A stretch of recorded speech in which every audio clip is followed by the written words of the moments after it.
of Dagon and the Ark of the Covenant. Little Bible, what has the Ark of the Covenant? And they represent how Kolabangulu, Yakho temple in Dagon.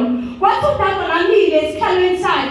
Little Bible, next time, but we don't move, but all Dagon are willing. But we tell the next day, I'm told willing. So that means wherever God is rightly positioned, everything that is not of God falls down. Amen. So as the parents said, we need to give God his rightful place so that everything that is not of God may bow before the King. Amen. I just want us to sing this song 2 minutes, Thath'indawo yakho, and then I'll get into the word.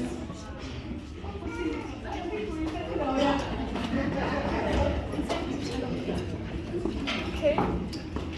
Oh, the artist is out. The keyboardist is out. But anyway, once again, I've been asked to come and talk to the young people. Happy Father's Day to all the fathers. We appreciate you. We love you guys. I was telling this other lady,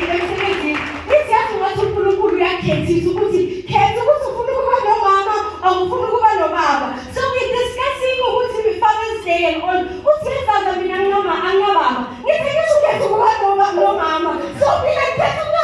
I'm celebrating Father's Day. But to all the fathers, we love you and we appreciate you. And to those who have no fathers, remember, Jesus is the father to the fatherless. So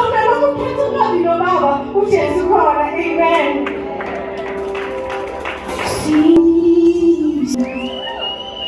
She